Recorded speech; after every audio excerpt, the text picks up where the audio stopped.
Celtic Twilight by W.B. Yeats.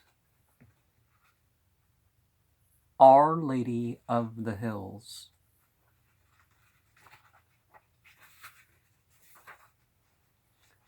When we were children, we did not say at such a distance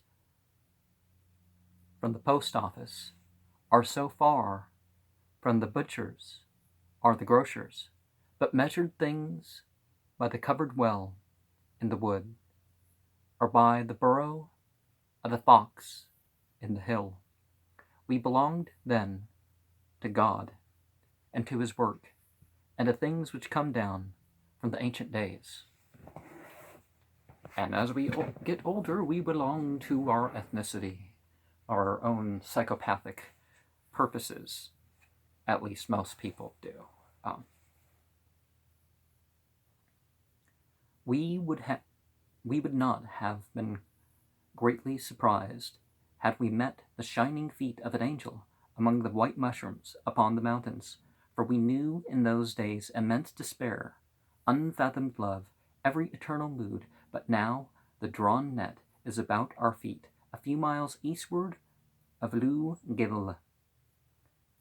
A young Protestant girl, who was both pretty herself and prettily dressed in blue and white, wandered up among those mountain mushrooms, and I have a letter of hers telling how she met a troop of children and became a portion of their dream.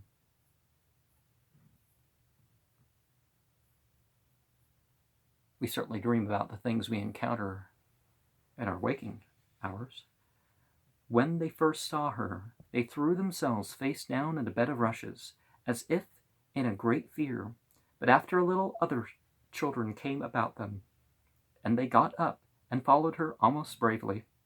She noticed their fear, and presently stood still and held out her arms. A little girl threw herself into them with the cry, "Ah, you are the Virgin out of the picture." "No," said another, coming near also. "She is a sky fairy, for she has the color of the sky." "No," said a third, "she is the fairy out of the foxglove grown big." The other children, however, would have it that she was indeed the Virgin, for she wore the Virgin's colors. Her good Protestant heart was greatly troubled, and she got the children to sit down about her and try to explain who she was. But they would have none of her explanation. Finding explanation of no avail, she had asked if they ever heard of Christ. "Yes," said one. Out of a sad recollection, and that the fiddle must ever lament about it all.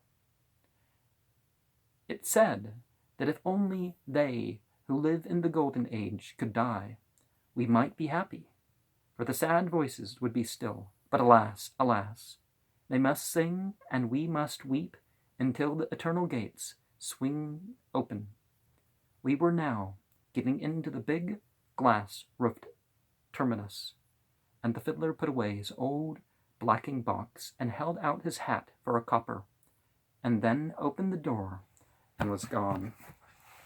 So, remember, when it comes to other people, there is a responsibility that they may know some of your wishes or how you really want to be thought of as yourself. But if they think of you inappropriately or react inappropriately after such things, or even after your life, that's just their responsibility, not yours.